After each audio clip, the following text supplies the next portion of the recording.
Lachem, Byrd, Bard, and BSF. Covert and legal ways Soviet Israel transfers United States technology.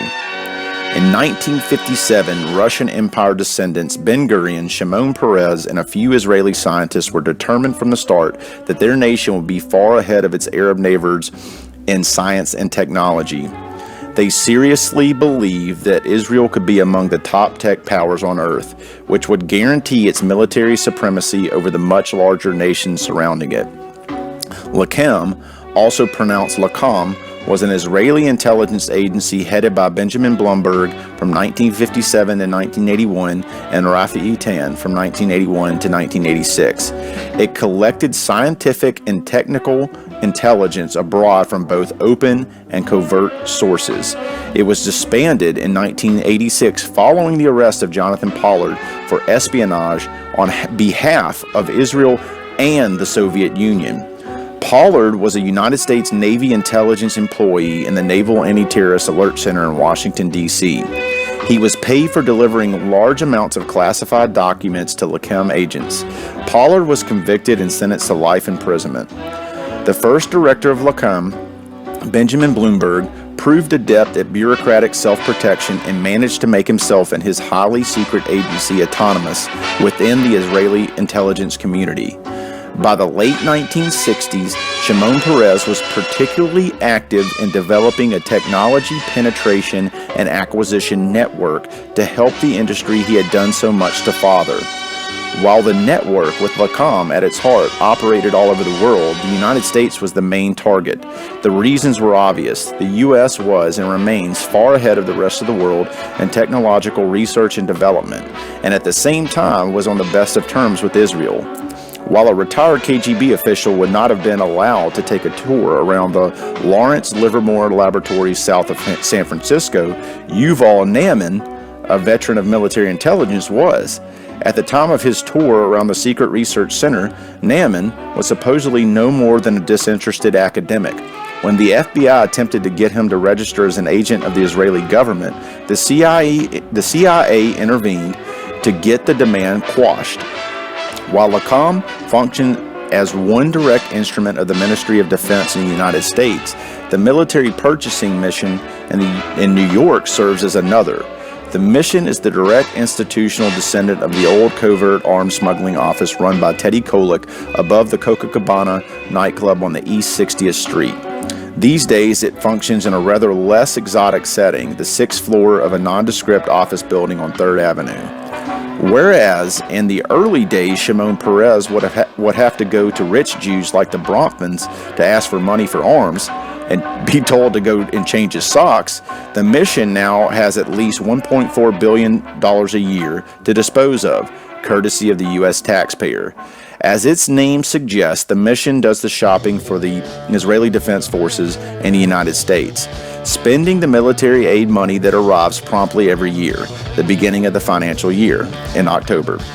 Until irritated Pentagon officials made the fact public, the actual operating expenses of the mission, $2.8 million a year, were themselves charged to U.S. military aid. Menachem Begin had invented the job of anti-terrorism advisor to the Prime Minister as a sinecure for an old comrade in arms for the Irgun. When that individual was killed in a car crash in 1978, Ariel Sharon got Rafi Eitan the post.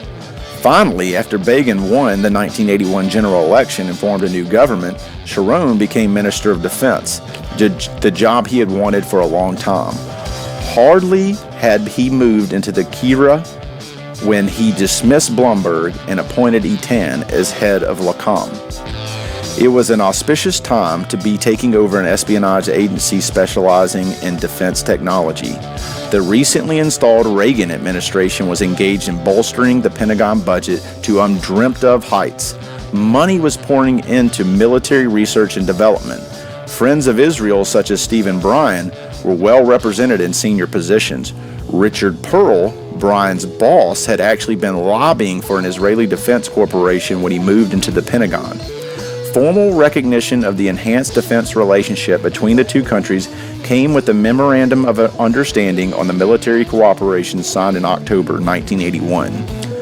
Under Reagan, the U.S. military-industrial complex entered into a golden age. Defense had priority over all other claims on the budget. The threat was magnified through the prism of even more alarmist intelligence. Intelligence itself accumulated unprecedented institutional power. In other words, the U.S. was becoming more like Israel. Among signs that Washington was beginning to see things the Israeli way was the attention given to terrorism as a phenomenon in itself and divorced from any political context. The actions of the pre-independent Stern Gang, Irgun and Haganah, had served Israel well in driving out both the British and a large proportion of the Palestinian population. But Menachem Begin, for example, grew extremely indignant whenever someone described him as a former terrorist. The Jonathan Pollard case, it should be recalled, occurred in the days before the crumbling of the Berlin Wall and the vaporizing of the Cold War. Israel had painstakingly constructed its status as a strategic asset of the U.S. on the back of superpower confrontation. On the other hand, as Ziv Rafia might say, Israel had a perennial interest in good relations with the Soviets because of its interest in securing the immigration of Soviet Jews, the only possible means, since American Jews seem unlikely to immigrate, of bolstering its non-Arab population. It was treachery of the highest order, and then Secretary of Defense Caspar Weinberger was fully aware of the magnitude of Pollard's crimes when he asked the judge to sentence Pollard to life in prison after the spy agreed to plead guilty. In a 46-page classified affidavit submitted to the judge in the Pollard case, Weinberger showed that much of the Pollard material wound up in Soviet hands and that it would cost the United States billions of dollars to repair the national security damage done by the Pollard spy ring. In fact, of the millions of pages classified documents funneled by Pollard to the KGB, a majority were of no critical interest to Israel at all. It is unquestionably the case that at the same time the ADL, the Anti-Defamation League, was knee-deep in Pollard's stew, top ADL officials were working hand-in-glove with the Soviet bloc intelligence services on several other projects that would have devastating consequences for the United States. One such ADL friend of Moscow was whiskey baron Edgar Bronfman. The third-generation Bronfman had successfully transformed their father's Prohibition-era bootlegging business into a legit whiskey empire, Seagram's. This transformation had been aided early on by the U.S. Treasury Department, which cut a deal with Sam and Abe Bronfman at the close of Prohibition, enabling them to pay several $1 million in back taxes in return for a whitewashing of their decade of big-time crimes. The Bronfman family came out of the deal as multimillionaires, with all their ties to the Meyer-Lansky syndicate still intact. Abner Longy Zwilman was not the only Prohibition-era gangster who profited from the old saw, from rags to rackets to riches to respectability. By the 1950s, the Bronfman's image had been so cleaned up that Edgar could marry into the Our Crowd Loeb family, and his sister Phyllis could marry Jean Lambert of the Belgian branch of the Rothschild clan. The Lambert family was the European connection in Drexel Burnham Lambert. Edgar Bronfman, for his part, sought out some very peculiar clientele for his family's whiskey business. In 1986, as the Pollard affair was playing out, one of Edgar Bronfman's assistants at the World Jewish Congress, Bronfman had taken over the WJC and turned it into an international arm of the ADL, on whose national commission he sits. He established ties to the brutal communist regime in East Germany. Bronfman Seagram's was made the exclusive distributor of booze to East Germany's ruling SED Communist Party. In 1988, Edgar Bronfman himself traveled to East Berlin, where he was the guest of honor of SED boss Erich Honecker and top party official Hermann Axen. On that trip, Bronfman vowed that he would personally arrange for the East German leader to make a state visit to Washington, D.C. to meet with President Ronald Reagan. Even 1 year later, with the Berlin Wall and East German communism about to collapse, Edgar Bronfman was back in East Germany again, this time promising to marshal the resources of the World Jewish Congress and the ADL to block the reunification of Germany, which he dubbed a sellout of socialism. In return for those efforts, Bronfman was given the highest civilian award offered by East Germany, the People's Friendship Medal in Gold. Edgar's brother and business partner Charles was also a true friend of the Honecker dictatorship. As the head of the Canadian East German Friendship Society, he was able to control all passports and visas between the two countries. In the early years of the Reagan administration, Joseph Bodansky was hired by Richard Pearl and Stephen Bryan to be a consultant to the Defense Department. This was an unusual arrangement since Bodansky was an Israeli citizen. Bodansky worked for the Technology Transfer Branch, which examined whether technology transfers to such countries as Iraq, Iran, etc. were permissible. In 1985, shortly after naval intelligence employee Jonathan Pollard was caught spying for Israel, Bodansky dropped out of sight. According to well-informed sources, Bodansky was one of Pollard's controllers and had, they say, always operated as an agent of Lachem, the Israeli Defense Ministry's technological espionage branch. By 1989, he became director of the House Republican Task Force on Terrorism and Unconventional Warfare, where he reported on the alleged Islamic threat to America. While serving as Pearl's assistant at the Defense Department, Stephen Bryan formed the Technology Transfer Center with oversight over the smuggling of strategic technology.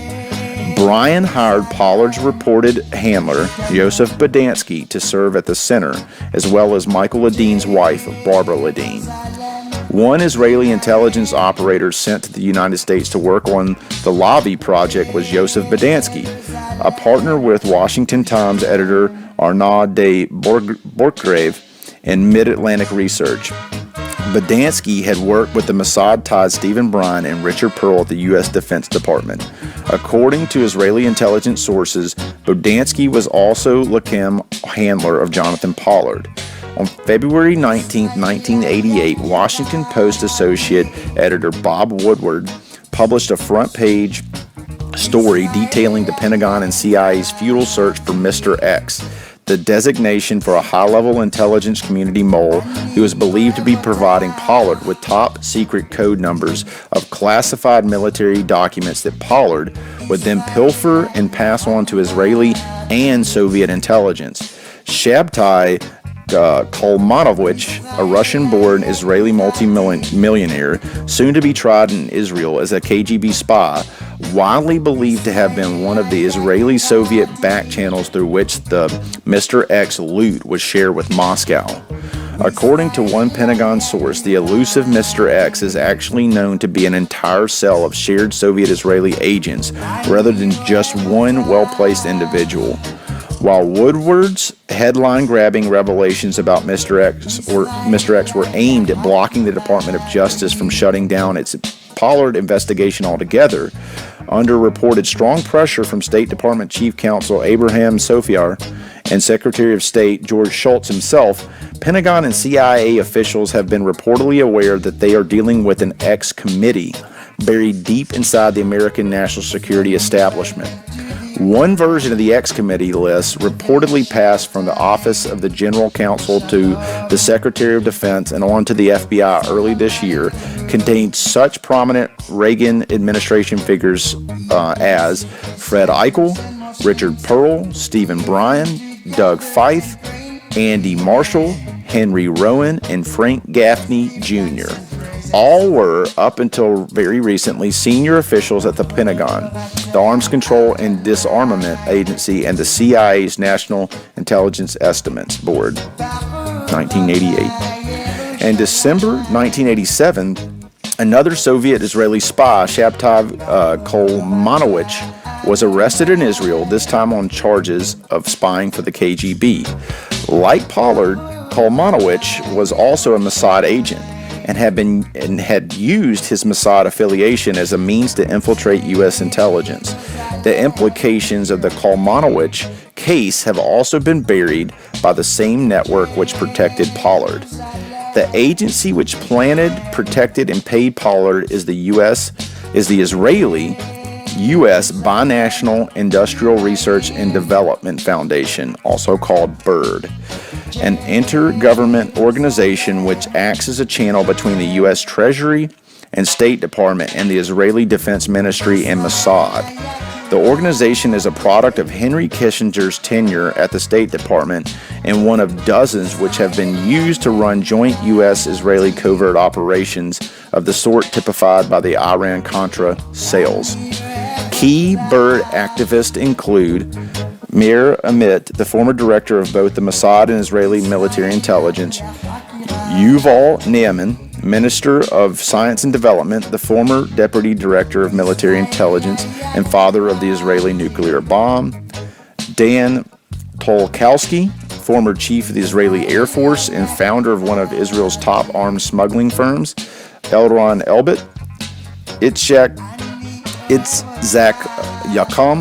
Yaakov, former Chief Scientist of the Israeli Defense Ministry, founder of BIRD, and currently U.S. Station Chief for the Defense Ministry's intelligence agency, Lakem. Rafi Eitan, Lakem Chief and Pollard Taskmaster. Harold Katz, Counsel of the Israeli Defense Ministry and BIRD. Dr. Jordan Baruch, former Assistant Secretary at the U.S. Commerce Department.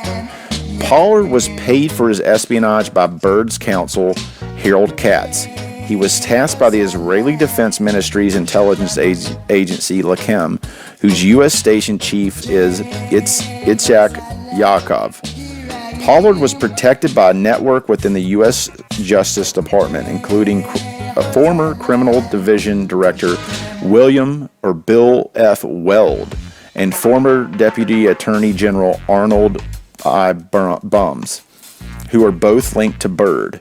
The BIRD Foundation was established by a treaty arrangement between the United States and Israel in 1977, based on discussions held in 1975 when Kissinger was Secretary of State. Its sister organization, the Binational Agricultural Research and Development Foundation, also called BARD, was formed the same year. Both organizations were modeled on the Binational Science Foundation, or BSF, another U.S.-Israeli organization that had been formed under Kissinger in 1973. As their names imply, the three organizations, which have overlapping governing boards, officially sponsor joint U.S.-Israeli industrial, agricultural, and basic scientific research. The joint projects and associated conferences have provided traveling Mossad officers the means to find new U.S. scientists and industrialists to recruit. These operatives have naturally targeted major U.S. universities, science departments, and aerospace firms for penetration. BIRD, BARD, and the BSF maintain an endowment of $300 million in Israeli banks. One bank known to be tied to the BIRD network is the Bank of Boston, which Harold Katz had used to pay Pollard for his espionage.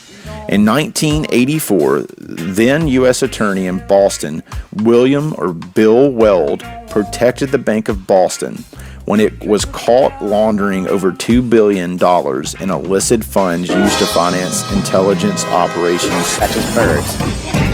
U.S. intelligence sources stress that the secret to the BIRD network is the petrodollar recycling apparatus established by Kissinger following the 1973 Arab-Israeli War. As a result of that war, oil prices skyrocketed and the Persian Gulf oil states were suddenly inundated by massive amounts of U.S. dollars. These petrodollars, however, were never ever substantially controlled by the Arab states, but simply siphoned back into the Western banking system. These petrodollars have various illicit uses. These include financing off-budget, privatized U.S. intelligence operations outside the knowledge and reach of Congress and even the White House. The use of such schemes has now been made famous by the Iran-Contra affair. The post-war U.S. intelligence community first used such techniques when it began to fund its operations through the sale of Southeast Asian heroin. The BIRD network and its associated covert banking apparatus is simply one such off-budget, punitively U.S.-Israeli capability that has been financed by petrodollars and dope.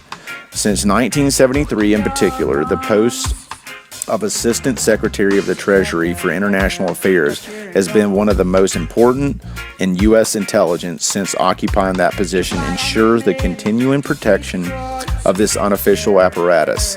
Significantly, the occupant of that post is also automatically a member of BIRD's six-man governing board.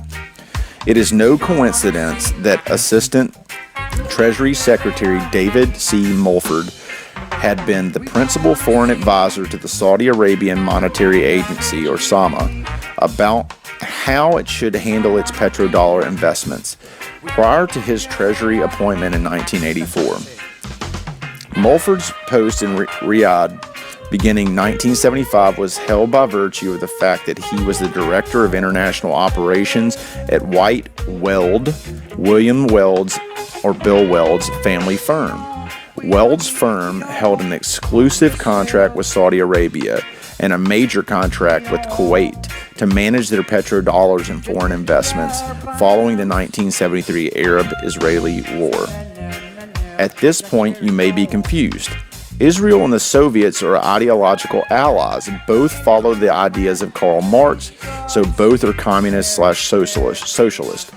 Yet Soviets supplied military equipment to the Arabs, Israel's enemies, and at the same time the Soviet Union's enemy, the United States, was arming Israel.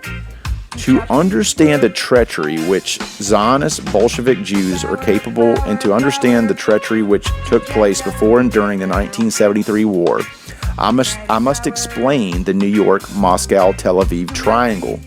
To do so, it is necessary to go back a few years in history. A heavy migration of Jews from Russia to America started in 1831. Most of these were communist Jews.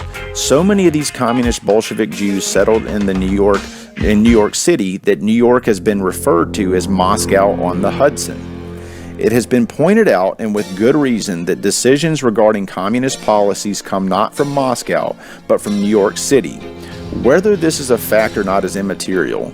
What is important is the fact that there is a close tie between the Zionist Bolshevik Jews in New York City and the Zionist Bolshevik Jews in Moscow, and extending to include the Zionist Bolshevik Jews who dominate Israel's government.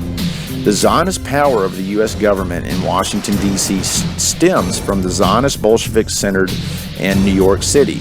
It is from New York that orders go out to the vast Zionist network all over the U.S., a network that influences the economic and political affairs of not only our federal government, but nearly all, if not all, state governments, and to a great extent the governments of the larger and even medium-sized cities. This power of the Zionist Bolshevik Jews over the U.S. makes the New York leg of the New York, Moscow, Tel Aviv triangle a tremendous influence over communist policies. In viewing the 1973 war, most people, and it seems most Arabs, are of the impression that since Soviet Russia sold equipment to Egypt and other Arab countries, the Soviets were in support of the Arabs in the 1973 war. This is a false impression. To understand that this is the result of more deceit on the part of Israel and the Soviet Union, you must be aware of the Golda Meir-Stalin-Kaganovich Pact. Golda Meir had been born in Russia, grew up in Milwaukee, Wisconsin, and in 1921 migrated to Israel. In 1949, Golda Meir became Israel's first ambassador to the Soviet Union. Representing Israel, Ambassador Golda Meir, a Bolshevik Jewess, met with two representatives of the Soviet Union, Kaganovich, a Bolshevik Jew, and Stalin, who had married a Bolshevik Jewess. They made a secret agreement, a pact. Soviet Union's part of the pact was the Soviets would institute a pro-Arab policy solely as a camouflage for its true intention, which was to furnish aid to the Arabs, but never enough to enable the Arabs to destroy Israel. The Soviets would open the gates of Soviet satellite countries to Jewish immigration to Israel. Should this be insufficient, Soviet Russia then would open its gates to immigration. Both the Soviet Union and Israel would share intelligence reports. The latest scientific developments that the U.S. provides Israel are channeled onto the Soviet Union. The main center through which this scientific information passes is Israel's Weizmann Institute in the town of Rehovot, about 40 kilometers south of Tel Aviv. In a recent speech at IDC Herzliya, Israel's Prime Minister Benjamin Netanyahu explains the importance of migrating Russian Jews with key technical skills to the United States and later Israel, once modernized, to maximize their skill sets to make Soviet Israel the world's leading technological power. Yep.